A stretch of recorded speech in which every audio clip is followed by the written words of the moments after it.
हमें अवाम के पास जाना है, हमें अवाम के मैंडेट को तस्लीम करना है। और अगर अवाम के मैंडेट पे ऐसा डाका डलेगा, जैसे आज आप कहते हैं जी 70 की दहाई से लेकर आज तक कोई इलेक्शन फ्री एंड फेयर नहीं हुआ, चलो आपकी ये बात भी मैं मान लेता हूँ, लेकिन जिस किस्म की भी बेजाब्तियां इस दफा हुई हैं, ख्वाजा हजार साहब आपके टीवी पे बैठे हैं, आप इनसे पूछेंगे ये भी आपको कहेंगे, आप नून लीग से पूछेंगे तो ये भी दबे अल्फाज में खोल के नहीं बोल सकेंगे। सारी सीटों के बाद शायद मुश्किल ही कहें, नहीं और जगहों पे ये भी कहते हैं, हमसे पूछेंगे हम भी कहेंगे, फजल रहमान साहब से मौलाना से पूछेंगे वो भी कहेंगे। तो अक्रॉस द बोर्ड आज एक आवाज आ रही है कि ये धांधली हुई है।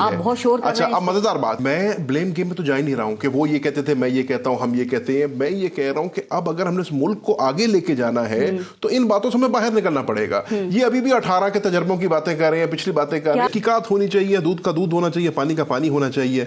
9 में कि हमने पहले भी मजम्मत की, आज भी करते हैं, लेकिन हम कहते हैं कि जो लोग उसमें मुलव्वस थे उनको कैफे के दार तक पहुंचाना चाहिए ना।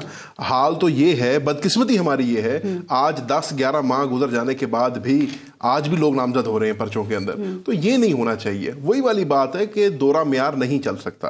अब मैं मजेदार बात है, राणा साहब ने बात भी कर दी और ऊपर से उसके ऊपर बड़ा अच्छे से उसके ऊपर लपाई भी कर दी। अब ये तजर्बे की बात कर रहे हैं, मेरे भाई हैं, मेरे से बिरादराना मशवरा है कि अभी कबल अज वक्त है, अभी ही स्पीकिंग टू सून। तजर्बे की, ये 2018 के तजर्बे की बात करते हैं, ये पीडीएम का तजर्बा नहीं हुआ, ये पीडीएम 2.0 का तजर्बा नहीं हो रहा, और ये तजर्बा भी उसी तरीके से फेल होगा। तो इन तजर्बों से हमें बाहर निकलना है, हमें अवाम के पास जाना है, हमें अवाम के मैंडेट को तस्लीम करना है। और अगर अवाम के मैंडेट पे ऐसा डाका डलेगा, जैसे आज आप कहते हैं जी 70 की दहाई से लेकर आज तक कोई इलेक्शन फ्री एंड फेयर नहीं हुआ, चलो आपकी ये बात भी मैं मान लेता हूँ, लेकिन जिस किस्म की भी बेजाब्तियां इस दफा हुई हैं, ख्वाजा हजार साहब आपके टीवी पे बैठे हैं, आप इनसे पूछेंगे ये भी आपको कहेंगे, आप नून लीग से पूछेंगे तो ये भी दबे अल्फाज में खोल के नहीं बोल सकेंगे। सारी सीटों के बाद शायद मुश्किल ही कहें, नहीं और जगहों पे ये भी कहते हैं, हमसे पूछेंगे हम भी कहेंगे, फजल रहमान साहब से मौलाना से पूछेंगे वो भी कहेंगे। तो अक्रॉस द बोर्ड आज एक आवाज आ रही है कि ये धांधली हुई है। अच्छा अब मजेदार बात क्या है, लीडरशिप क्या कह रही है। बिलावल भुट्टो ज़रदारी साहब की अगर आप बात सुने, जब उन्होंने पहली तकरीर की कौमी असेंबली में, तो उन्होंने कहा कि जी मैं 2 दफा मुंतखब होकर आया हूं सैवान में और दोनों दफा धांधली का शोर मचा है। मेरी ख्वाहिश ये है कि जब मैं तीसरी दफा इलेक्ट हो गया हूं तो मतलब वो भी इस बात पे ऑन बोर्ड है।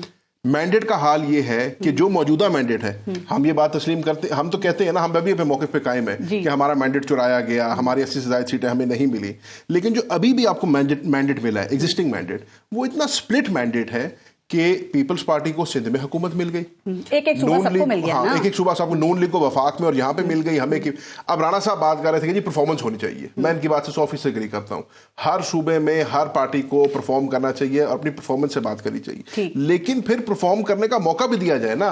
अगर आप अब ख्वाजा साहब ने कहा कि जी हमने जो पिछला इलेक्शन लड़ा था 2000 से ज्यादा हमारे बंदे पाबंदे सिलासिल थे केस, वही बातें जो ये कर रहे हैं आज सारी हमारे पे लागू होती हैं। आज हमारे साथ लगता है ना ये सब कुछ नून लीग 2018 में करती थी, हल्के खोलो, लेकिन आप भी कहते हैं हल्के खोलो, लेकिन आज आप रिसीविंग एंड के ऊपर हैं। मैं ब्लेम गेम में तो जा ही नहीं रहा हूं कि वो ये कहते थे मैं ये कहता हूं हम ये कहते हैं, मैं ये कह रहा हूं कि अब अगर हमने इस मुल्क को आगे लेके जाना है तो इन बातों से हमें बाहर निकलना पड़ेगा। ये अभी भी 18 के तजर्बों की बातें कर रहे हैं, पिछली बातें कर रहे हैं, उससे बाहर निकले, आगे चले। से बाहर निकलने के लिए तैयार हैं? हमने तो आपको कहा, क्या आप ये एजिटेशन की बातें छोड़ सकते हैं? आपके लोग कहते हैं ईद के बाद दूसरा रास्ता इख्तियार करेंगे, सबक नहीं। अब आप लोग भी सिलेक्टिव लोगों की बात सुन रहे हैं। आपके असद कैसर ने ये बात, तो असद कैसर ने ये भी कौमी असेंबली के फ्लोर पे खड़े होकर कहा था कि हम रिकंसिलिएशन के लिए तैयार हैं, हमारी 3 शराइत है, हमारी शराइत पूरी कर दें, और जायज हमारी शराइत थी। वो किससे बात करने की बात करें? खान साहब ने कहा मैं तो सिर्फ एस्टेब्लिशमेंट से बात करूंगा, मैं तो सियासी जमातों के साथ बैठना पसंद नहीं करते, वो बात नहीं करेंगे। यही तो उनका अभी यही बात कर रहे थे राणा साहब। बात नहीं है, खान साहब ने पूरा कोर कमेटी को मैंडेट दिया है और हम बिल्कुल,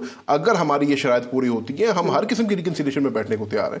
लेकिन आप कहेंगे जी एक तरफ से हमारे पे डाका डाला हो, हम और आप कहेंगे डाकुओं के साथ ही जाके बैठ जाओ, तो मुमकिन नहीं है ना। फिर बताइएगा, आप कह रहे हैं मुज़ाकरात के लिए तैयार हैं, ये मुज़ाकरात आप सियासी जमातों और हुकूमत के साथ तैयार हैं, या जो असल ताकत के ऐवान है वहां पे मुज़ाकरात के लिए तैयार हैं? हुकूमत के लिए हर किस्म के मुज़ाकरात के लिए तैयार है, अगर हुकूमत पहले अपना बेस्ट फुट फॉरवर्ड रखे और हमारे मुतालबात पूरे करे। ठीक, और वो मुतालबात क्या है? ये हमारे धांधली है हमारी। धांधली का कैसे मसला कैसे सॉल्व हो सकता है? ये जुडिशियल कमीशन बना दिया, जुडिशियल कमीशन बनाए, उसमें 4 हल्के खोल दें, जैसे हमने तो अपनी बात, हमारा तो जुडिशियल कमीशन बन गया, जुडिशियल कमीशन बन गया, फैसला आया, आपने कबूल कर लिया। अगर अगले इलेक्शन में फिर यही सब कुछ फेस करने को मिला तो सर कैसे परमानेंट हल क्या है? उम्मीद तो ये है कि गैर जानिब जुडिशियल कमीशन बनेगा, वो उसके ऊपर तहकीकात करेगा, हाई पावर्ड होगा, उसमें से जो बेज़ाब्तियां निकलेंगी वो आइडेंटिफाई होंगी, और फिर सारी जमातें, क्यों हम सब स्टेक होल्डर है ना, बिल्कुल है। आगे भी हम लोगों ने जाके इलेक्शन लड़ने हैं, कोई नई जमातों ने तो आके नहीं लड़ना। तो अगर हम सारे स्टेक होल्डर्स इंश्योर करें कि आइंदा ये ना हो, तो फिर ये कहानी आगे चल सकती है ना।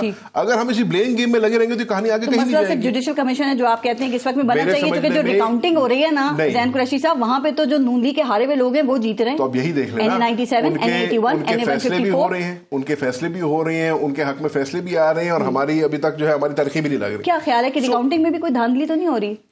देखिए अब ये इस पे मैं, आप मेरे से क्या सुनना चाहती हैं? मेरा पॉइंट वो बताएं तो सच है, क्या लगता है कैसे जीत रहे हैं? चले मैं आपको बताता हूँ। मेरा पॉइंट ऑफ व्यू ये है कि हमारे पास 30 से ज्यादा हल्के तो ऐसे हैं जिनका मुझे पता है, जिनमें फॉर्म 45 हमारे पास कंप्लीट है, ठीक, तो वहीं से शुरू कर लें। जब तक ये जुडिशियल कमीशन, आप कह रही ना क्या फॉर, मेरा मानना यह है कि judicial commission is the first step, और ये वो स्टेप है जो लेना चाहिए।